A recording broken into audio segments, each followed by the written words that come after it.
রবিবার আর যাই হোক চলো খুব কম ভাজ নুন মিক্স করবো ভেজে নিলাম আদির ওই যে এটা হল প্রেসার কুকারে 10-15 মিনিট রেখে দিলেই হয়ে যাবে তাই এখানে একদম অল্প হয়ে যাবে খেতে এত সুন্দর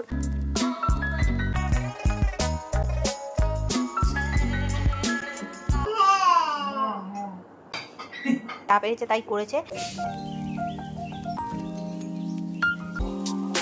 ওকে দুবার চড়ানো হয়েছিল সবকিছু তার মল অবধি তো যায় অবশ্যই সাবস্ক্রাইব করে নেবে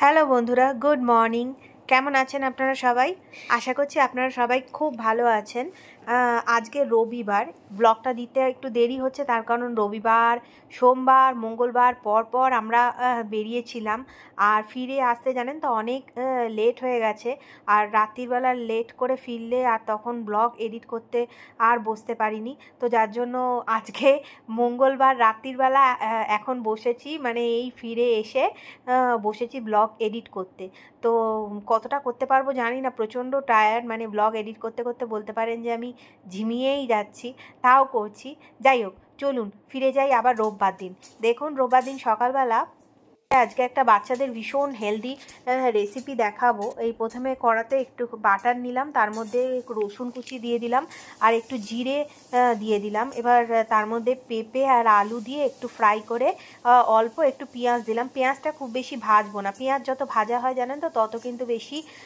গ্যাস হয় পেঁয়াজ যত অল্প ভাজা হবে তত মানে গ্যাস কম হবে আর এটা তো যেহেতু আদির জন্য হচ্ছে ওই জন্য আরোই পেঁয়াজটা খুব কম ভাজবো তো এইখানে প্রথমে আমি দিলাম হলো ধনে গুঁড়ো আর হলুদ গুঁড়ো আর নুন আর একটু গোলমরিচ গুঁড়ো দেবো মেটেগুলো দিয়ে দিলাম মেটেগুলো দিয়ে খুব ভালো করে মশলাটাকে একটু কষিয়ে নেবো মেটেগুলো ভাজলাম না তার কারণ মেটে আবার বেশি ভাজলে জানেন তো স্টিফ হয়ে যাবে শক্তও হয়ে যাবে একদম ব্যাস এবারে একটুখানি টমেটো কুচি দিয়ে মশলাটা দেখুন একটুখানি বেশ কষানো হয়ে গেলে এবার জল দিয়ে এটাকে আমি পুরো জিনিসটাকে এবার প্রেশার কুকারে সিটি মারতে দিয়ে দেবো এটা কিন্তু শেষ হয়নি জানেন তো এইরমভাবেও বাচ্চাকে দেওয়া যায় কিন্তু এর পরেও এটাকে আরও একটু বেশি হেলদি করার জন্য আমি এর মধ্যে আরও একটা জিনিস মিক্স করব তো দেখতে থাকুন আর এখানে দেখুন আমার এটা হোমমেড গরম মশলা যেহেতু আদির রান্না ওই জন্য বাইরের মশলা দিচ্ছি না তো এই হোমমেড গরম মশলা সামান্য একটুখানি দিয়ে দেবো এর মধ্যে রয়েছে পেঁয়াজ গোলমরিচ টমেটো আদা রসুন আর শুকনো লঙ্কা সামান্য একটু জিরে গোটা ধনেটা নেই তাই জন্য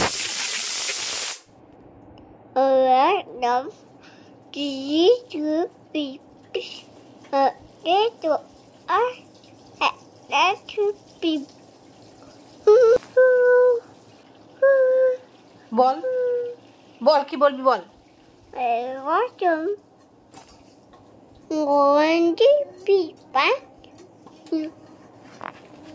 আপনারা কেউ বুঝতে কি পারলেন আমার ছেলে কি ভাষা বলল আমি এডিট করছি বসে বসে ও আমার পাশে এসে এইসব ভাষাগুলো বলছিল প্রথমে ভাবছিলাম যে ডিলিট করে দেবো তারপরে ভাবলাম না আপনাদেরকেও শোনাই যাই হোক মাংসটা করার জন্য প্রথমে আমি পেঁপে আর আলুগুলো একটুখানি ভেজে নিলাম এবার তেজপাতা ফোড়ন দিয়ে আর পেঁয়াজগুলো একটু হালকা করে ভেজে নিয়ে মাংসগুলো দিয়ে হালকা নাড়াচাড়া করে যে মশলাটা বানালাম সেই মশলাটা দিয়ে দেবো আমার মনে হয় পৃথিবীতে যত রান্না আছে জানেন তো তার মধ্যে মাংস করা সবথেকে সোজা আর মাংস আপনি যেরকমভাবেই নেড়েচেড়ে করে দিন না কেন সেটা টেস্টফুল হবেই হবে জানেন তো মানে মাংস করতে কিন্তু বেশি খাটনি নেই আমার মনে হয় খাটনি হয় হলো নিরামিষ রান্নায় স্বাদ যে আনতে পারে আমার মনে হয় সেই মনে হয় আসল রাঁধুনি যাই হোক এরপরে একটুখানি হলুদ গুঁড়ো দিলাম আর যেহেতু শুকনো লঙ্কা দিয়েছি কালারের জন্য সামান্য একটুখানি কাশ্মীরি লঙ্কার গুঁড়ো দিয়ে একটু কষালাম যেই একটুখানি কষে গেল মনে হলো জলটা একটু কম তখন আর একটু ওই মিক্সি ধোয়া জলটা দিয়ে আবার একটু ভালো করে কষিয়ে নিলাম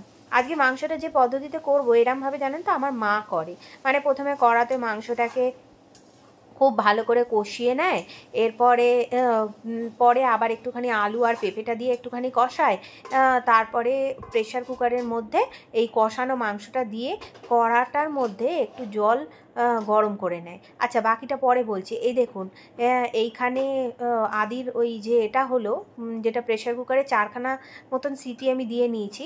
এবার এর মধ্যে দেখুন আমি একটু পালং শাক দিয়ে দিলাম, একদম ফ্রেশ টাটকা তাজা পালং শাক, মানে যেটা এই জিনিসটাকে আরও অনেক বেশি হেলদি করে তুলবে। দিয়ে এবার জাস্ট 1টা কি 2টো সিটি দিয়ে আমি ওটা নামিয়ে নেবো। আর এখানে দেখুন এই যেটা বলছিলাম, এইবার এই জিনিসটাকে পুরো আমি প্রেশার কুকারে দিয়ে এবার কড়াটা যেটা থাকবে ওই কড়ার মধ্যে জল দিয়ে জলটাকে গরম করব। তাতে কি হবে, কড়ার মধ্যে যে মশলাটা থাকবে ওই মশলাটাও জলের মধ্যে চলে যাবে, আর এর মধ্যে ঠান্ডা জলটাও দেয়া হবে না। জলটা গরম হয়ে গেলে ওই জলটা প্রেশার কুকারে দিয়ে দেবো, ব্যাস সিটি মেনে নেব, হয়ে যাবে মাংস। কড়াতে কিন্তু একটুও মশলা নষ্ট করা যাবে না। আনাচে কানাচে কুপচিতে গুপচিতে যেখানে যেখানে যা মশলা রয়েছে সব টেনে টেনে টেনে টেনে খুন্তি দিয়ে বের করে ওই জলের মধ্যে মেশাতে হবে। একটু মশলা যদি নষ্ট হয় আপনি জানবেন আপনার মাংসের স্বাদ কিন্তু আর একদম ভালো হবে না। আর যাই হোক, এর মধ্যে জলটা দিয়ে ব্যাস একটু ভালোভাবে নাড়াচাড়া করে, আর ওই যে বললাম হোমমেড গরম মশলা, মানে ওই সমস্ত গরম মশলা গুঁড়িয়ে রেখে দিই, ওই গরম মশলাটা একটুখানি দিয়ে দেবো, দিয়ে এবার প্রেশারে 4টে সিটি মেরে নেবো।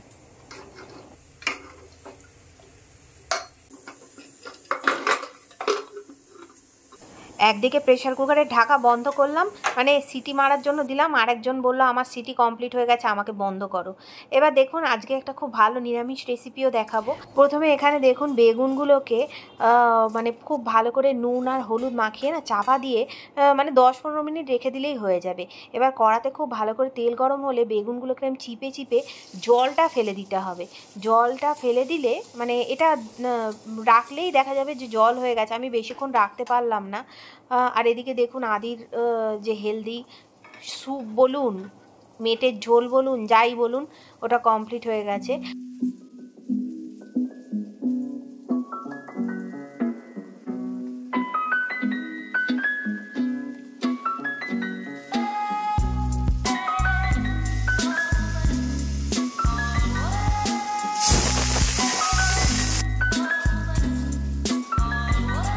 দেখুন বেগুনগুলো খুব ভালো করে ভাজা হয়ে গেছে।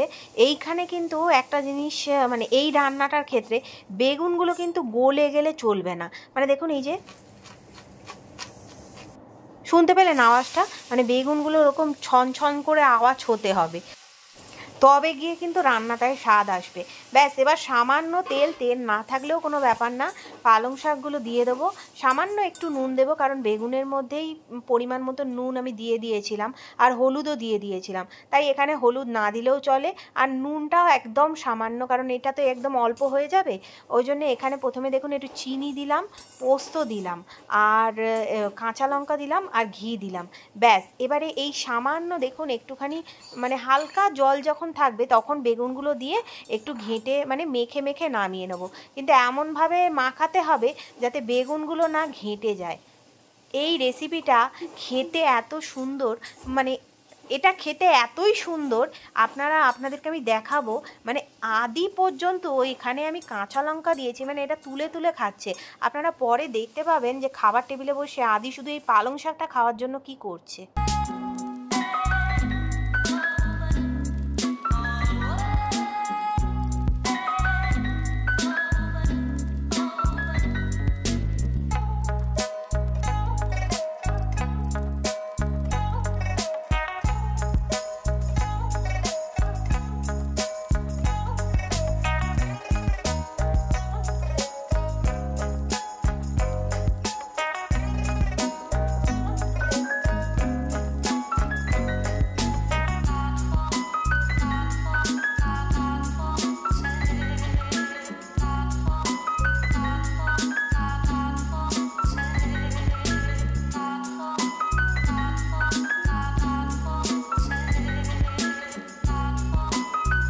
লঙ্কা আছে,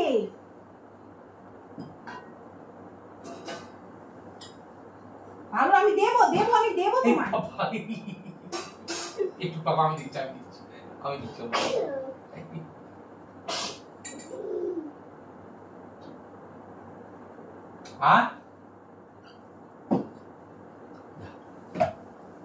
আমি তোমার মাংস দিয়ে করছি।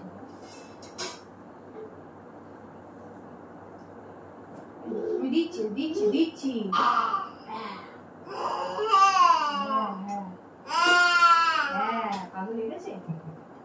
ওটা নেয় না, আমি দিচ্ছি।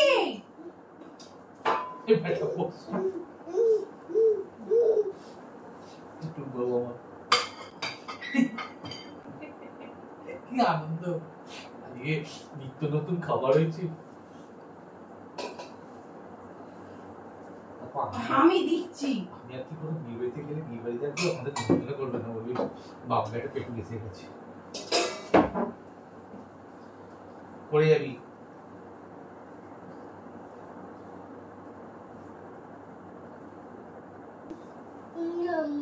নাম নাম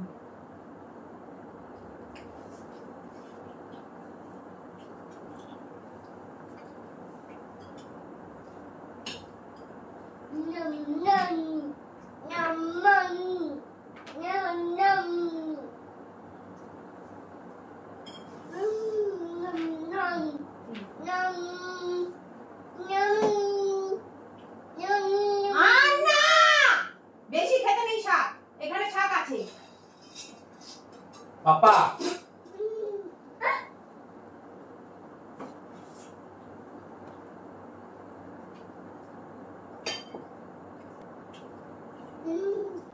আদি কিন্তু আঙুলটা ছুঁড়ে ছুঁড়ে ওই যে দেখাচ্ছে, ও কি দেখাচ্ছে বলুন তো, যে আমি পালং শাকটা খাবো, পালং শাকটা খাবো।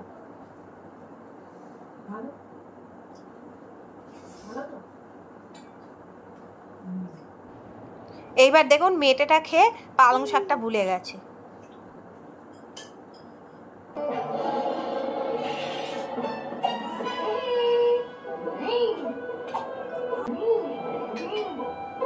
নিচে বল, নিচে বল, নিচে বল, নিচে বল। আজ রবিবার ছিল জানেন তো, সৌরভ হাটে গেছিল। আর দেখুন হাট থেকে না অনেকগুলো গাছ এনেছে। এই একটা ঝুলন্ত পুরি, এটাকে কি গাছ বললো, 9 o'clock, এটা এনে নিজে নিজেই টাঙিয়েছে। মানে তখন আমি চান করে বেরিয়ে গেছি, তো ওই পোছাপুছি করতে পারবো না বলে, রেগে যাবো বলে নিজে নিজেই যা পেরেছে তাই করেছে, টাঙিয়েছে। আর এই দেখুন এই জানলার বাইরে কতগুলো গাছ রেখেছে। এইখানে একটা, এই দেখুন এই দোপাটি গাছটা এনেছে, একটা বড় দোপাটি ফুলের গাছ এনেছে। আর এখানে 2-3টে মতন বেল ফুলের গাছ এনেছে, দোপাটি ফুলের চারা এনেছে, গাঁদা গাছ এনেছে। এখন এগুলো কিছুই আর পোতাপুতি করা যাবে না তো। আর এই দেখুন গাছটাতে 2টো ফুলও ফুটে আছে।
দুপুরবেলা খাওয়া দাওয়া করে বুঝতেই পারছেন যে রেডি হয়ে গেছি, একটুখানি বেরোচ্ছি মানে একটু ঘুরতেই যাচ্ছি। আদিরকে আগের দিন ওই রাইডটা চড়িয়েছিলাম, তো ওর মানে এত ভালো লেগেছিল যে ওকে 2বার চড়ানো হয়েছিল। সব কিছু তো আর ব্লগে দেখানো যায় না, মানে 2বার চড়ানো হয়েছিল। মানে একবার চড়ানোর পর ওকে যখন আবার মানে আমরা ট্রেনের ভেতরে নিয়ে গেছিলাম, ও মানে রীতিমতন কান্নাকাটি করছিল। তারপরে ওর বাবা নিয়ে গিয়ে আবার ওকে একবার রাইডটা চড়িয়েছে। তো আজকে রোববার আছে, ছুটির দিন, তো ওই জন্য ভাবলাম ওখানেই একবার যাই। আর এমনিতেও আমার না একটা ওই রেড কালারের যে টি শার্টটা কিনেছিলাম, ওটা একটুখানি মানে প্রবলেম হচ্ছে। তো দেখি যদি ওটা এক্সচেঞ্জ করা যায় তো ওটা এক্সচেঞ্জ করব। তো চলুন যাই, দেখতেই পাবেন যে রাস্তায় কি কি হচ্ছে। একবারে লাইটটা একটু জ্বালাচ্ছি। এনেছো নাকি আনুনি? সব 4টে ঢোকা আলাদা আলাদা রয়েছে, 2টো করে। এই পিঙ্কি দিয়ে দে। আমি আবার এটাকে গিট মেরে দিলাম। ওঠার সাথে সাথে একদম সেই সিঙ্গারা মিঙ্গারা কিনে নিয়ে চলে এসছে। আর এই টিফিন বক্সটাই কি এই আমরা সিঙ্গারা খাবো না। কেন? টিফিন বক্সটা কি আছে? দুটো সন্দেশ আছে ও। আদির এনো মা নাও।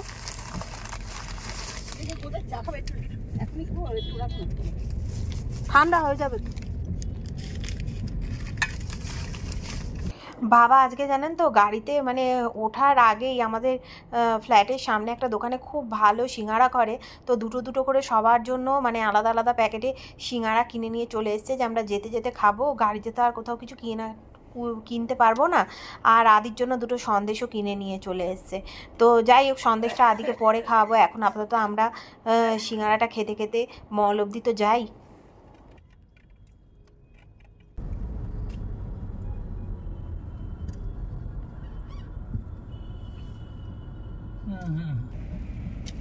বাবা সেদিনকে বলতেই লোকটা কিন্তু 3টে রাইড আমাকে দিয়েছে, আমি গিয়ে বলেছি দাদা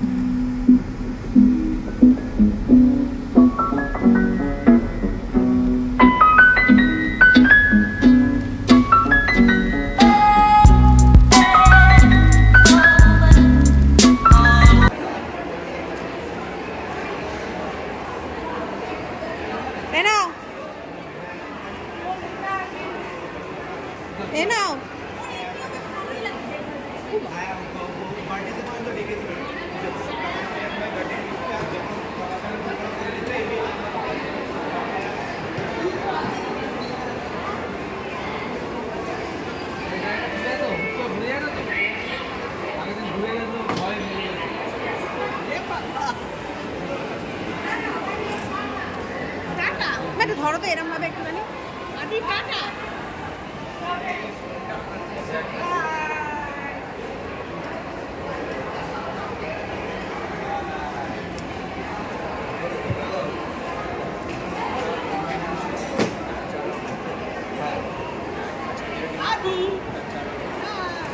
आगे दिन रखते हैं। हाँ बोलो दिन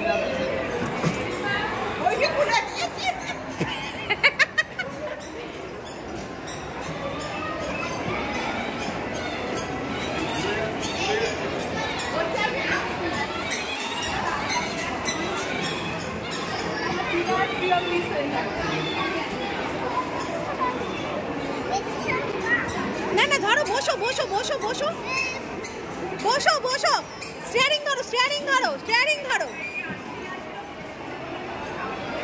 ওর হাতটা একটু ওটা দিয়ে দিন তো, এদিকটা একটু সরিয়ে বসে দিন। হ্যাঁ ধরো ধরো ধরো আদি, এসো এসো। ইয়ে